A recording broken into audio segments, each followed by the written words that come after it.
बिस्मिल्लाहिर्रहमानिर्रहीम। अस्सलामुअलैकुम। वर्दाज़ होम में खुश आमदीद। नाजरीन, आज मैं आपके साथ बहुत ही सेहतमंद रेसिपी लेकर आई हूँ। ये टोटका भी है, ये फ्रूट है, आजकल इसका बहुत सीज़न है। ये जापानी फल इसको कहते हैं। और नाजरीन, आप गौर करें इस बात पे कि जापानी फल इसको क्यों कहा जाता है।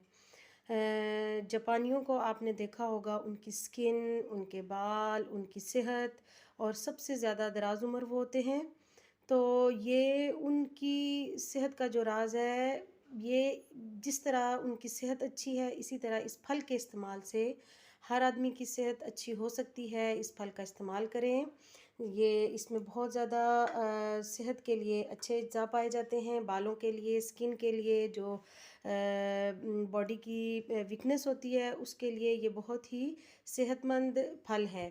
आज मैं इसकी तो बहुत सारे तरीके से इसको इस्तेमाल किया जा सकता है। आज मैं आपको आपके साथ इसका मिल्क शेक जो है बताऊंगी किस तरीके से ये बनता है और इस्तेमाल करें। ये दो मैं इसमें से ले लेती हूँ जापानी फल, और इनका मैं पल्प निकाल लेती हूँ। ये जापानी फल का जो पल्प है, ये इसको मैं डाल देती हूँ इसमें। बिस्मिल्लाहिर्रहमानिर्रहीम।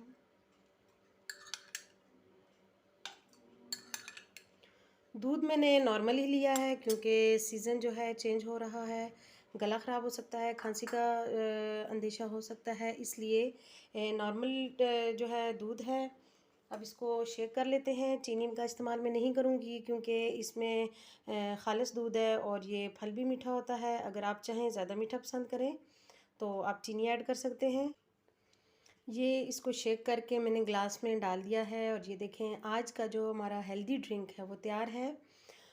ये जो है आप दिन में एक दफ़ा 2 दफ़ा इसका इस्तेमाल करें, वैसे खाएं, फ्रूट चाट में इसको डालकर खाएं। तो ये सेहत के लिए, शुगर वाले मरीज़ों के लिए भी ये बहुत अच्छा है। जो बहुत ज़्यादा पका हुआ फल नहीं होता, थोड़ा नॉर्मल सा होता है, बहुत कच्चा और बहुत पक्के के दरमियान में जो होता है, वो शुगर वाले मरीज़ खाएं, उनके लिए नुकसानदेह नहीं होता। अपनी दुआओं में नाजरीन मुझे याद रखिएगा। अल्लाह ताला सबको अपने हिफ्ज़-ओ-मान में रखे। अल्लाह ताला सबको अच्छी सेहत का मालिक बनाए। सेहत है तो ज़िंदगी है। अगली वीडियो तक के लिए मैं आपसे इजाज़त चाहती हूँ। अल्लाह निगहबान।